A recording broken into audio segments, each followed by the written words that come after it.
Hello everyone and welcome to the program Discuss here on Global Television. I am Samuel Odi. Many thanks for joining on to this edition of the program. On today's edition of the program, we'll be looking at Nigeria's economy recovery, real progress or media packaging. We'll be finding all of that out. On that note, I'll be extracting and then I'll be bringing you updates on what the current realities in the market is showing from data gotten from the National Bureau of Statistics, and also real life situation data gotten from the market women and market men in the market, and also a couple of traders as well and buyers who also lend their voice on the current realities of how staple food are being sold in the market depending on locations. But now let me bring you up to speed with the realities where behind the headlines today asks Nigerians' economic recovery, whether we're gaining genuine progress or media packaging. Over the last year, the government has touted improvement in microeconomic stability, but what does this mean to an everyday Nigerian? Traders, marketers, women, young professionals, and families struggling to put food on the table. Official figures suggest inflation is easing down from triple-digit levels a few years back to significantly lower double digits in 2025. But inflation remains high and many Nigerians still face steep food price. Today, we break down the data and talk to economics on experts and ordinary citizens. Nigerians' headline inflation rate, the measure of price increase across the economy, has been declined for several months. According to the National Bureau of Statistics, headline inflation eased in the month of October to about 16.05%. That was in the month of October 2025. But currently, the inflation also eased in the month of November to 14.45%. Today, down from the higher levels earlier in the year, food inflation, the most direct pain points for household, also eased to around 13.12%. These are the lowest figures in years, yet for most Nigerians, the cost of living remains still very high. In the markets today, price for staple foods varies by products and locations, but here are some ballpark figures from the recent price survey that our business expert got from the market. 50 kg bag of rice roughly is between 60 and 70,000 naira. A 100 kg bag of beans is about 75,000 naira or more. A bag of maize is around 50,000 naira, and cassava flour is about 22,000 naira. Smaller measures for gari or maize, that means regularly called mudu in the market, trading in the low thousands, and then these prices are far above what many households can afford on minimum wage, and even through inflation is trending down statistically, but the lived reality can be very different. The latest data showed inflation trending downwards, a welcome shift from over 30% in 2024, but many Nigerians still feel the cost of food and goods hasn't eased in any meaningful way.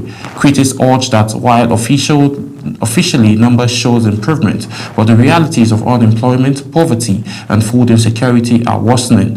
Do the government, or do you think that the government's narrative of recovery is overrated?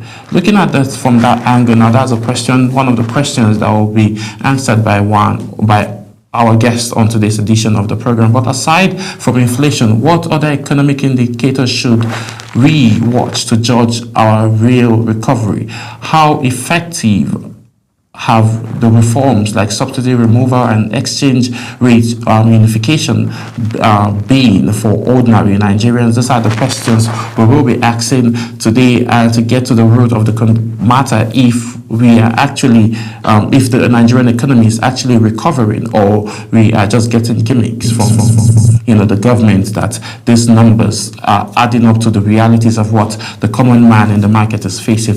The impact of subsidy removal is still telling on some businesses up to date, and also telling in the life of civil servant based on the amounts that individuals receive as minimum wage, which is a very big concern. Cost of transportation is isn't coming down yet. Though we are saying that Dangote Refinery is saying that he's going to cut down the cost of fuel, and then we are going to see how that would have a positive effect in the cost of food items.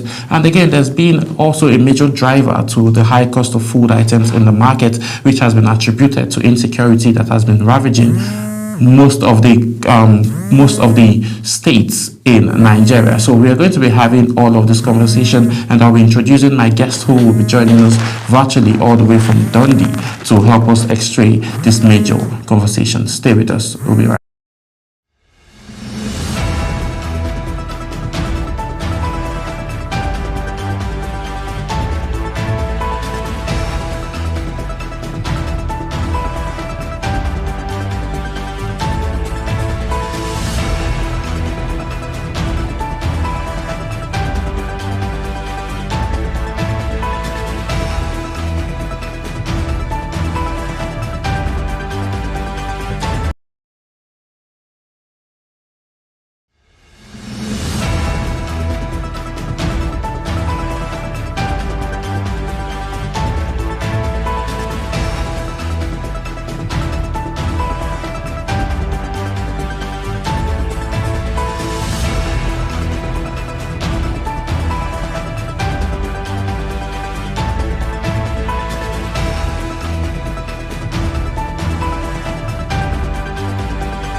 Many thanks for staying with us. If you're just joining, this is Discourse here on Global Television. I am Samuel Odi.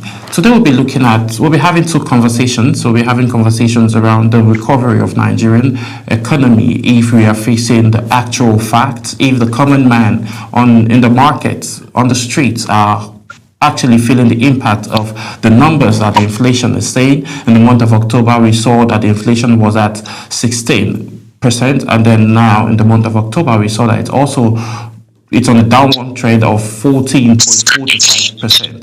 So we will be having conversations, asking key questions, if these are the current realities of the Nigerian economy, or this is just a gimmick from the government just to distract individuals, and also the National Bureau of Statistics to distract the citizens from the actual reality.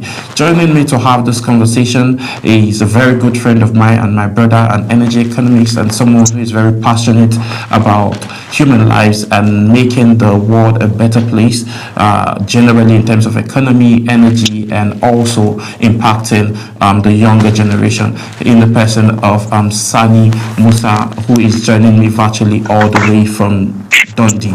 Sani, I would say good afternoon. How are you doing, my brother? Yeah, Mr. Samuel, good afternoon, and I am so pleased to be here once again. I'm on this your program. I'm doing very well. It's really good to always have you because of the depth of your analysis of any subject matter being thrown at you. So let's get into. Thank you so much. Let's get into the conversation of the day. Looking at the current realities of Nigerian economy, we are seeing since the rebasing happened to 2010. On the rapid trend, we are seeing that Nigerian economy the inflation rate keeps dropping on a monthly basis. Some individuals, the government is saying yes, the policies of President Bola Ahmed Tinubu is working perfectly, and some are saying that all of these numbers we are seeing, those in the markets, the common man is saying all of these things is not coming to us. We are not feeling the impact, and it's a big concern. So let me just ask you generally, do you think that Nigeria's economy is actually doing as well as the government is projecting it to do? Okay. So, Mr. Samuel, recently we have seen so much development economically. Nobody can shy away from that. But then, when you're measuring recovery, you have to consider several factors. And Nigeria's economic recovery, of course, it is very real in some indicators, but at the same time fragile and maybe poorly felt by ordinary Nigerians. And what is the problem is over-packaging of this progress without fixing fundamentals is what often leads to seeing it as media packaging. So if we define recovery as better macroeconomic numbers on paper, then yes, there is so much progress in Nigeria. If we look at the inflation numbers, if we look at the GDP size, and if we look at other indicators, then we can say that there is recovery.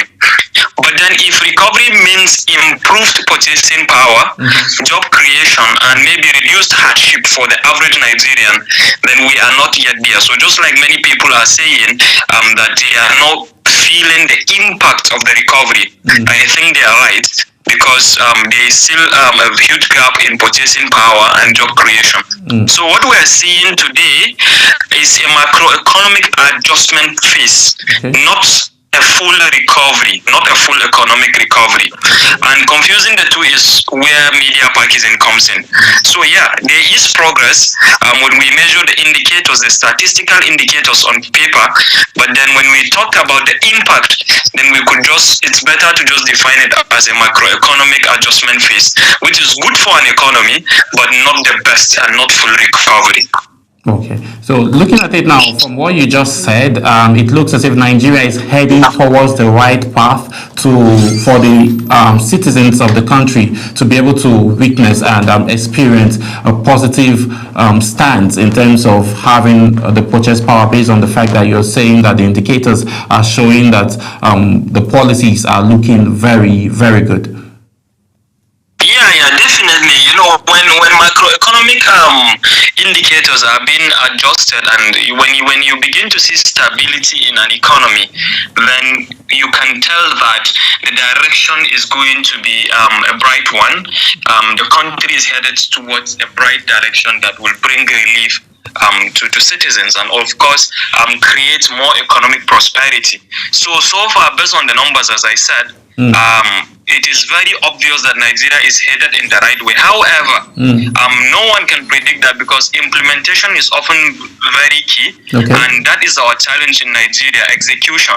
So until we are able to execute all this, it all depends on see any good result. But for now, as I said, what we are seeing is adjustments that can yield proper economic recovery.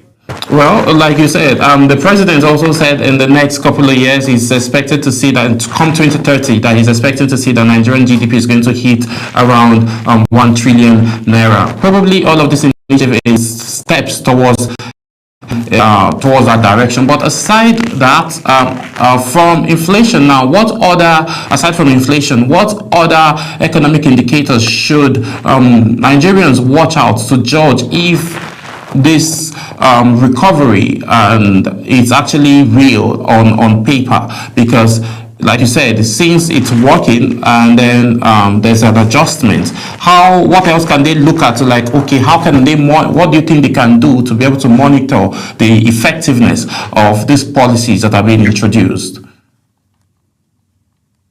Okay, so the indicators that can be used or that can be monitored are very huge, but the major ones we can look at is, if you look at the inflation rate, which has impressively declined. Yes, I think now we're at 14-something percent. Yeah, 14.45%. So that is absolutely a beautiful rate that is so much optimism. So if you look at that, then you can tell that we're headed in the right direction. Also, if you look at other indicators like the slower food price growth, historically, food inflation has been the largest driver. Food has been the largest driver of overall inflation. And if you look at recently, it has eased to 11%. Yes. And although sometimes you will see a month-on-month prices rising, especially in staples like tomatoes, all these vegetables that we take. Yes. But looking at the price coming down, you can tell that,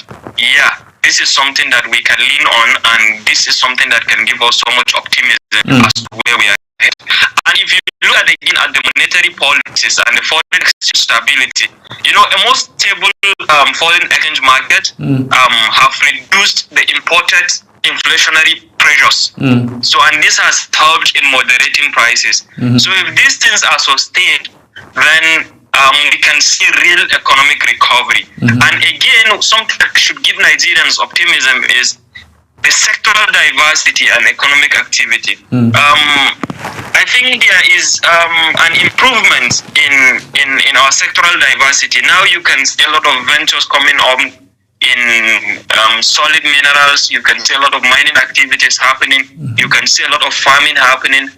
You can see an improvement in yield production annually. So this diversity is something also to lean on, and is something to give us hope that the future is good. But as I said, we can't tell until the execution is done properly. Yes. Pain may be, there might be pain, and pain may be unavoidable, but unmanaged pain is a policy. Successful reforms to cushion the vulnerable, while also restructuring the economy. I think that cushioning is what is really weak, and it's something that can be improved, so that Nigerians can be more optimistic and can trust that the country is headed in the right economic direction. Okay. Looking at that from that angle now, let's look at this other dimension of what is causing, making Nigeria feel as if they're not having ripple effect of those policies, and it's not trickling down to the common man. It's been said that, fuel subsidy removal, that was a very bold move that President Bola Ahmed Tinubu did on the day he got sworn in as the President of the Federal Republic of Nigeria. But now, how effective do you think have this reform, like the subsidy removal, and exchange rate unification, been for the ordinary Nigerians? Do you think this is one of the reasons why Nigerians are saying that these policies are not trickling down to them? Do you think it's having a negative effect on them in terms of business and also affording items for livelihoods? Okay. So that is beautiful. You mentioned about a bold move by the presidency. Yes. And it is obvious that there is so much courage in taking such a politically difficult decision. Yes. Because removing subsidy and going again to, all of that, you have to see and acknowledge the courage in that politically difficult situations. Yes. And but what is more important is that courage must be followed by competence. It must be followed by sequencing, and above all, be followed by social protection. Otherwise, all these bold moves and all this courage becomes a cruelty, and which is seen in many lives today in Nigeria. When you introduce new reforms, when you remove subsidy, for instance, yes, and then you don't have all these cushioning effects, what the result you tend to see is a result in increase in poverty, in reduced job. So for the common man, it is obvious that common man is having so much problem. But why is it happening? Because as I tell you, execution is a major problem in Nigeria. Yes. When a system is not so transparent, when you remove subsidy and you are not being very, very transparent about where that money proceeds to, where that subsidy now proceeds to, it tends to raise a lot of concerns and even into many problems. We, of course, removal of subsidy has increased the allocations for FAC. Yes. We have seen state receiving more revenue, more money from the federal government. That is beautiful. But then, if you look at it in terms of infrastructural development, it is very difficult to identify the key improvement in livelihood. So, and this all has to do with, as I said, the execution, the transparency. How transparent is the government is willing to go? So that is it. Okay, let's look at this other angle about the monetary policies. And the previous years it was being titled, they had a meeting, the MPR committee had a meeting about 7 times, and in that 7th time they kept tightening the monetary policies. Do you think that is having a positive effect on the economy as well? All these policies, they are very commendable policies. They are policies, if implemented very properly, are going to solve our situations. As I said, if reforms are done right, then relief should begin to be felt within maybe 12 to 24 months. Yes. But so that depends on the productivity growth, not other things. So what we are seeing is that we keep saying, as I mentioned, statistically, Nigeria is doing well. Like, Nigeria is improving statistically. What is on paper, what is disciplined, the press releases, Nigeria is doing very, very well. But then, if these things are not implemented accordingly, then it will take so much time, or even forever, to feel the impact, because Nigeria is blessed with over 200 million people. Yes. And then for a policy to be translated to the grassroots, then it has to go through rigorous process of execution, through challenges, through recovery period, through ups and downs. And that is what Nigerians have to prepare their minds for. Yes. Pain is unavoidable, but if we fail to manage pain, then policies are a failure. So what we are seeing, like, the monetary policies are very good, translating very good, improving our currency strength, and then trying to. But the better goal, or the bigger goal, should be translated into purchasing power. Nigeria should be able to purchase things. They should be able to afford things. They should be able to do exchange conveniently, and they should be able to have jobs, and they should be able to live a better life, at least with lower inflation rate, so that they can afford whatever they want. So it takes time. Yes. But it will happen based on the trend so far. Okay. From your standpoint now, someone who understands the economic system more than most of our viewers right now, what do you think are the policies that might deliver faster relief to an ordinary Nigerian, and so as they can start feeling the effects of these policies that has been introduced by the presidency and his cabinet? Okay. I think what the government needs to do to bring faster relief is to introduce relief programs to cushion the effect. There are a lot of relief programs that they can do. You don't pay taxes. You have removed subsidy, but where are you channeling those subsidies to? If I should advise the government, then it should be, there is a lot of money going to state government, but little or no money going into our health sectors, little or no money going to our public transportation sectors. The government should be able to establish an institution that will take from the proceeds of this subsidy removal, and that money should be channeled into projects like healthcare, projects like public transportation, and other very touches the life of the ordinary Nigerian directly. So I think the government, if they can do that, that will bring so much cushion to what they are doing. And when an economy is going through restructuring, all these spends get felt. But by dedicating some amount of funds to certain sectors like education, which is a very sensitive sector for ordinary Nigerians, to healthcare, which is also another sensitive sector to Nigerians, then the government can be able to have this so much optimism coming from young Nigerians. I think that is missing, and I think if the government can do it, it will help them in making their implementation way easier and even more acceptable by the general public. Sani, do you think that state governors are getting too much, and then the money that they're getting from the federal government is not trickling down to the grassroots, that's those in the local government areas? Do you think that some things an initiative can be created to have this money, like we saw the local government autonomy being given to the local government, but still some are also complaining that some local governments in some states are complaining that this money doesn't get directly to them, it still passes through the governors. Do you think that the governors are maybe one of the major challenges why the common man is not feeling the impact of the initiative being created and all of this statistical realities that we are facing in our economic world, and also the indicators that shows that the economy of Nigeria is improving on paper, as you said? Do you think the governors are contributing to the fact that the common man is not feeling the positive impact of all of these statistical improvements?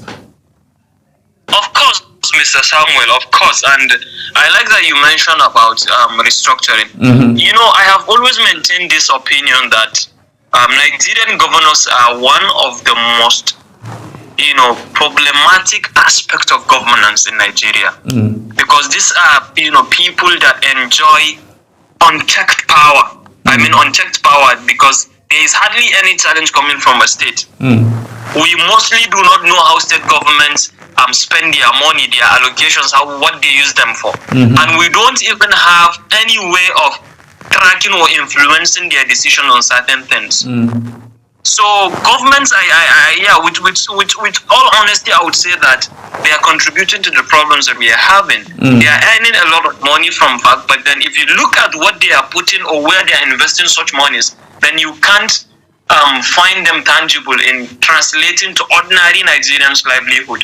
For instance, you find governors, for instance, collecting money or budgeting money, allocating money in sectors that do not really matter. Sectors like empowering religious activities, trying to subsidize pilgrimages for their citizens, or trying to empower people with some negligible tokens.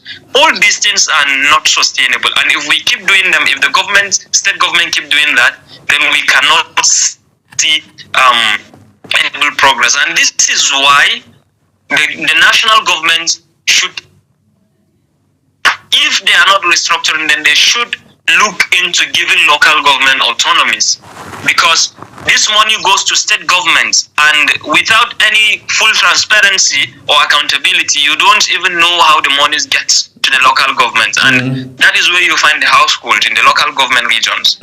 So until we're able to empower this local government, at least with a financial autonomy, not the so-called autonomy that is being paraded by politicians, then we are still going to be experiencing a gap in how households feel the impact of subsidy removal or even the new improvements in reduced inflation and other monetary policies.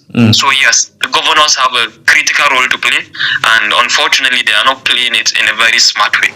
Well, we've seen time over and again where Mr. President says and urge Nigerians to go to their governors and ask them to be accountable with all of the monies that they are getting in allocation on monthly basis. And then I think the states now, the citizens of each state need to hold their government accountable, and then the governors also need to also do better to help the citizens feel the impact of the policies being an initiative being created from the federal level to trickle down, so as it wouldn't look as if the presidency and the federal is working, and then the state governors are just using brooms to scatter what Mr. President is working towards. We'll be going on a quick break, and when we return back, we'll be having an additional conversation around the new Nigerian tax regime and the burden it will have on businesses, if we are going to see pathways to growth, or is going to help, is going to decline, and then individuals, SMEs will close down their businesses. You just stay with us. We'll be right back after this break.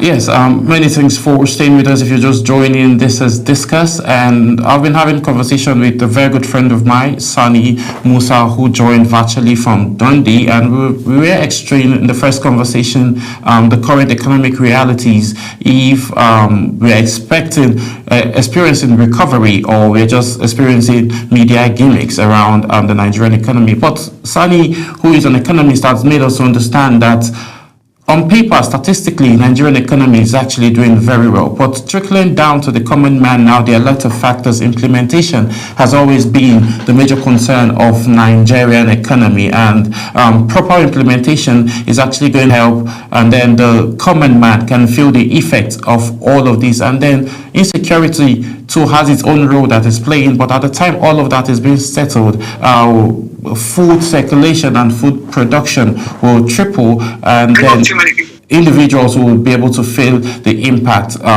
downward. So moving on from that conversation now, come January 1st, 2026, the federal government of Nigeria has imposed a new tax law. Now, we're going to be looking at the Nigerian's new tax regime. Is it going to be burden on businesses or a pathway to growth? Remember, President Bola Ahmed Tinubu has set a goal for himself that by 2030 that he's expecting to see Nigerian GDP grow to 1 trillion naira. So now, how can all of this be achieved? Is this tax law going to contribute to that growth, or we are going to find that out shortly? But before we get into that, we'll look at business survival, compliance, and opportunity that this is going to impose on the citizens and businesses in Nigeria. Will it open more room for foreign investors, or will it chase away the little investors that we have in the country? Nigeria is on the brink of a major tax transition from January 26. New tax laws will reshaping how individuals and businesses pay tax,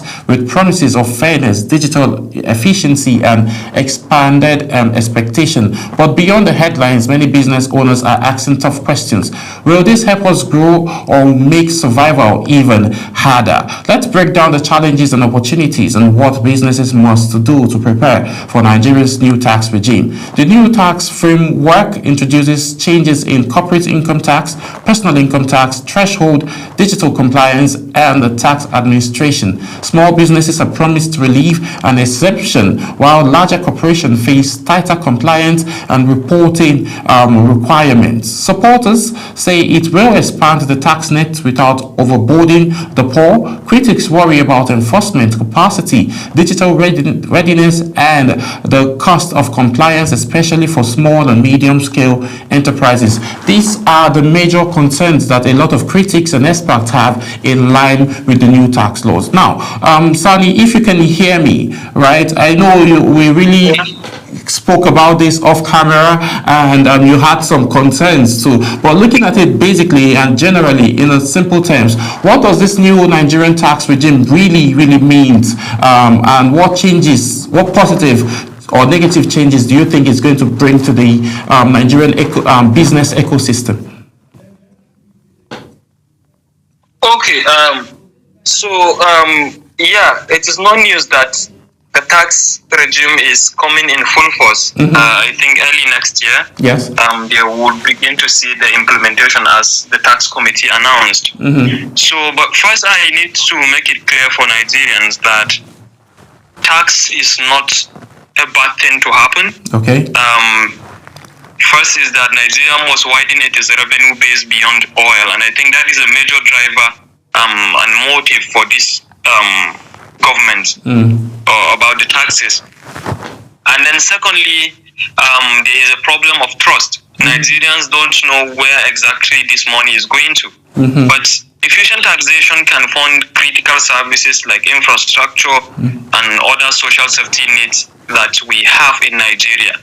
So the design of the taxes is not the problem, or the proposal of the taxes is not the problem. The problem is how they are executed. So if poorly targeted, they can exacerbate the hardships in businesses. But if they are properly, implemented, then businesses are going to win. Amazingly, the tax system, new tax system, as they said, is trying to even make the taxes easier, way easier than before. The modern tax system is trying to be easier. Like there is an exemption on earning. If you are earning less than 800k, for instance, you are exempted from personal income tax, and so many other benefits. I am still studying the document. But whatever it is, it must be paired with clear relief for vulnerable citizens and businesses.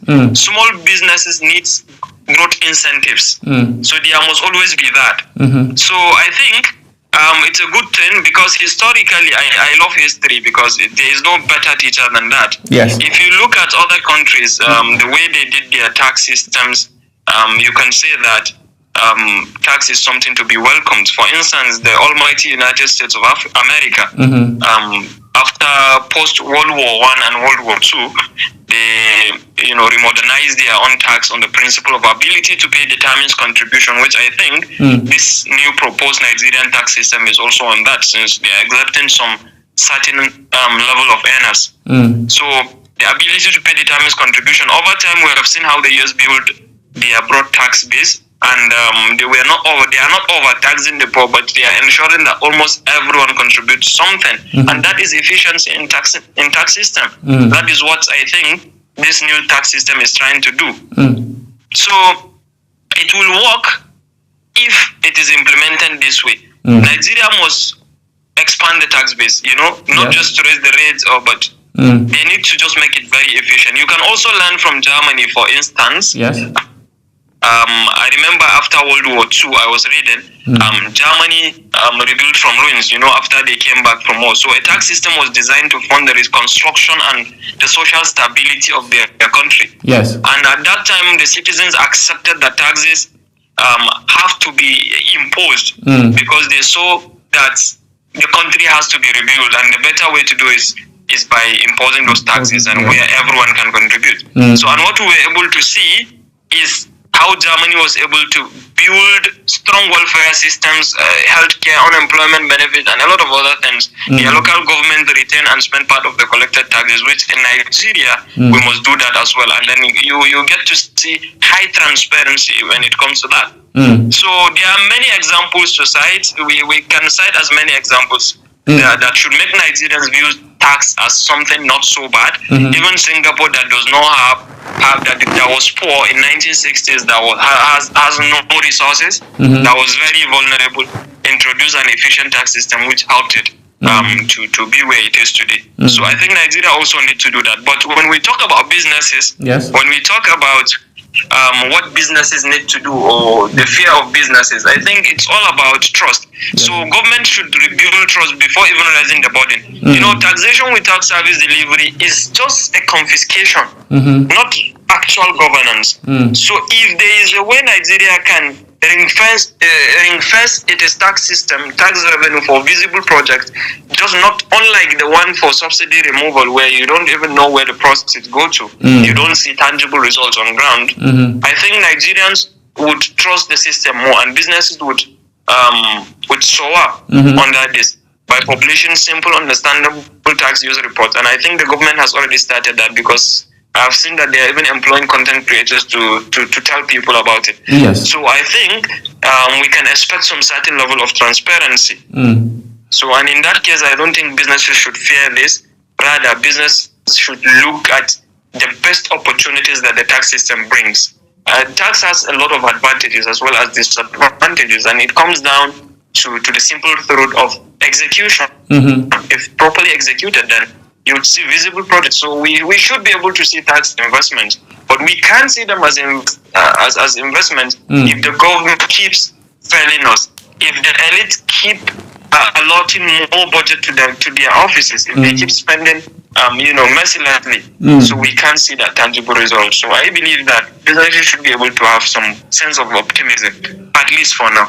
Okay. What do you think about the Federal Inland Revenue Service partnering with France? That's Nigeria, basically partnering with France to be able to see to the collection of a digital collection of all of these tax reforms. And do you think this is the best time for this administration to look into having a tax reform? Though I know a lot of persons always argue that there is no better time to do anything. But do you think, looking at the current realities of Nigerian economy, do you think now is actually the set time to make a move like this? Because Nigerians are still suffering from the fuel subsidy removal and not knowing where the monies are going to. How do a common Nigerian man trust the system, seeing that if a foreign nation is also going to be partnering with Nigeria to see that all of these taxes are being collected? So in a nutshell, do you think it's the best time? And what do you think about partnering with France to see that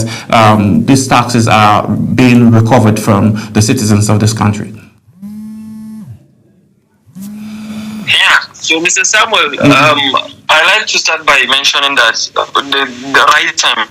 Honestly, there is no time that is not right. For me, every time is the right time, because if you say this is not the right time, then you would have to wait. And when is the right time happening? So it all depends on the priority of the government. If the government says they want to do something at that time, then we should be able to say it at the right time for them, because there is no better time. Honestly, we can't keep waiting and keep waiting. So on this, I think it's a very courageous move, as we mentioned earlier. It's a very bold move politically, and that can result in good results. And I think it is the right time here, because if you look at where we are headed, it's 2027. There will be elections, yes, and the government is deciding to do this at the eve of these elections, 2026. Then we should be able to have some more optimism that the government would never want this to fail, looking at the elections that are just around the corner. Yes. And with France, honestly, I have been questioning that. Why France? Why do we need to partner with France? We have had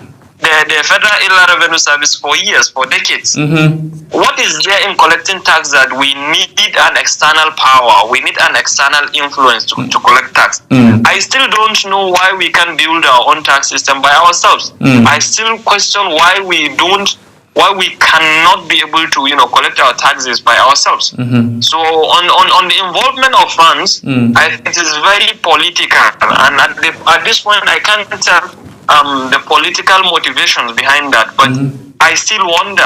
Yes. I don't see any reason why our taxes should go to France, or should be monitored, or should be facilitated by not even any foreign country, not even a Commonwealth country, talk less of France for that matter. And the whole partnership between Nigeria and France is a very shady partnership that I can leave for political planners to come and discuss. But economically, I think tax are done better, and they are done transparently within the country of implementation. So on that, I think we can have so much questions, and we can only wait to see what that partnership is. I am also eagerly anticipating political analysis of that partnership, because it doesn't make so much sense to even economists, talk less of ordinary Nigerians that should have no business with any country, talk less of France. Yes, because we've seen, if you're looking at the trajectory of the relationship that France have had with other African nations, it hasn't been so rosy. So everybody's still asking the same question: why France? What is wrong with the Federal Inland Revenue Service, who has been managing all of the taxation and allocation collection, in the longest of time, and then, like you mentioned, over a decade now they have been in charge. Then now, why do we need external bodies? These are questions that we are hoping the government will come to answer. Sorry, not to cut you short, but it is not so bad. It's not inherently bad, because many countries do that to improve their technical capacity, maybe their digital systems and efficiency problems. But it only becomes problematic if it, like I mentioned, if it appears that sovereignty or the transparency or even the citizen welfare are secondary to revenue extraction. And that is why I am leaving it for other analysts to come and talk about that. Yes. But as if it is just a partnership on boosting technical capacity, digital system, or efficiency measures, then it is welcomed, because I'm obvious that other countries have better infrastructure than us, and why not bring them? Countries do that for their tax systems. But why France? And how does that translate to citizens' welfare? That is what we should all be asking. Yes, and that's actually what we're asking. But now, aside this question, why France? Do you think this reform is actually is about revenue generation or economic restructuring? What do you think this reform is actually meant for, given this time? Do you think it's in line with President Bola Ahmed Tinubu's goal of achieving a GDP of 1 trillion naira? That's if he's still, the president, because come 2027, like you mentioned, there is an election that will be happening in Nigeria, and then he might go back to the office, or someone else might emerge president. Do you think when these policies change, do you think when there's a change in office, do you think it's going to have any form of negative ripple effect on the initiative that has been created, or do you think this initiative is just mainly for revenue generation and not economic restructuring? Yeah. So the ambition of the president are very profound. He wants the GDP to rise, and he wants more revenue. And looking at the other side of things, he wants a fuller economic recovery. So I think the reform is both about revenue generation and economic restructuring. But deeper intent is restructuring. I think that is what they have been mentioning, not just raising money. So in short term, Nigeria needs more revenue to stabilize its public financing, and that part is undeniable. But then structurally, the reform is trying to reset how Nigerians fund itself. How do we move from oil dependent, towards a more diverse economic revenue more? So that brings the restructuring then. So and then on the GDP ambition, you know, tax reform is aligned with that goal in principle, because no country reaches that scale of $1 trillion GDP without a strong and credible tax system. But the taxes don't create growth. They contribute to it, but they are not drivers of growth. We need productivity, we need investment, and we need more jobs. So the tax system can only support growth if it is predictable, fair, and, as I said, if it is very transparent.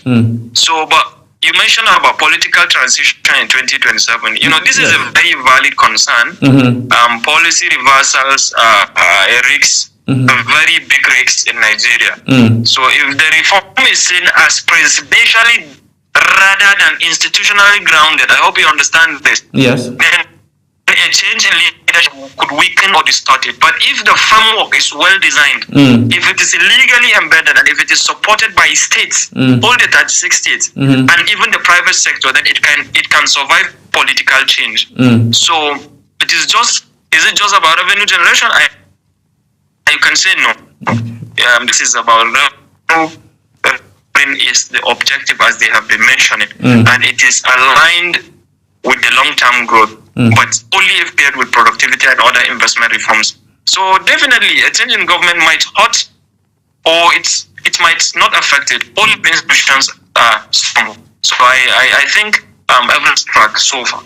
Okay. Well, so ultimately, the reform should be able to. It should be judged not by how much it collects, but by whether it helps Nigeria build a stable and diversified and growth-oriented economy. Otherwise, it's going to be a shamble. Well, we hope it's not going to be a shamble, because businesses would crumble. A lot of small-scale business owners are hoping that, given the fact that they'll be exempted from paying taxes, and also those on personal income tax that are earning below a million naira wouldn't be paying tax. We just hope that a political change wouldn't affect all of that negatively. But what does this mean for individuals, loaning system in Nigeria? And do you think businesses that would take loan would also have a ripple effect, a negative effect, in terms of paying back all of these loans? Looking at the new tax system that will be introduced fully, and the new tax law also that will be introduced, the 2025 new tax law that will also be introduced by January 2026. Did you ask about loans? Did you mention something loans? Yes. I mentioned something loans. Do you think it's going to have an effect on the loaning system? Though we don't have so much of that here, but do you think it's going to have an effect on the loaning system? So for businesses, especially those who are taking loans, the impact depends on how predictable and supportive the system becomes. So if it is very clear and stable, then it can actually improve credit worthiness, because lenders prefer businesses operating formal and transparent framework. So, but if the compliance cost rises, then when the enforcement is aggressive, is not citizen friendly, is not people friendly, then it could strain cash flows, and it will make loan repayment very harder for small businesses. So as I said, it's all depend on how predictable and how supportive the system becomes. So the huge risk here is not the law itself, the tax law itself. I think the problem is the policy instability and execution. If all these compliance are faced and they have been honored, if the enforcement is very fair, if the reform can support learning, formalization, and access to finance, then there would be a very improved growth. But if not, if otherwise, it could just discourage borrowing, and it could deny businesses the chance to get loans and slowing their business growth. So stability, all that is required, and also the certainty in policy, the transparency in the implementation. So the successes of this reform all depends on keeping the rules very clear, in keeping them very consistent, and even insulated from political shift, like who is in office, who is the president, who is not.